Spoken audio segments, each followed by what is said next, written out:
જ્યારે દીકરી મોટી થઈ ત્યારે એક દિવસ તેણે નિર્દોષતાથી તેના પિતાને પૂછ્યું, પપ્પા, મેં તમને ક્યારેય રડાવ્યા છે?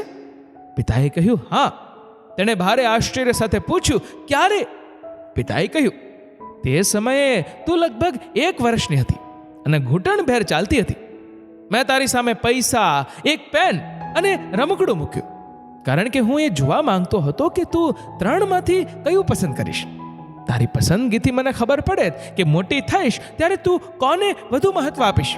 જેમ કે પૈસો એટલે સંપત્તિ, કલમ એટલે બુદ્ધિ અને રમકડું એટલે આનંદ. મેં આ બધું ખૂબ જ સહજતાથી પરંતુ ઉત્સુકતાથી કર્યું, કારણ કે હું ફક્ત તારી પસંદગી જોવા માંગતો હતો. તું એક જગ્યાએ બેસીને એક પછી એક એ 3 વસ્તુઓને જોઈ રહી.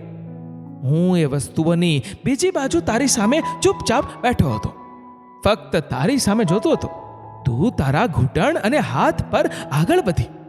હું તને શ્વાસ રોકીને જોઈ રહ્યો હતો અને થોડી જ ક્ષણમાં તે 3 વસ્તુઓને એક બાજુએ ખસેડી અને તેને પાર કરી અને સીધા મારા ખોળામાં બેસી ગઈ. મને એ પણ ખ્યાલ ન આવ્યો કે આ 3 વસ્તુઓ સિવાય હું પણ તારી પસંદગીઓમાંની એક બની શક્યો હોત.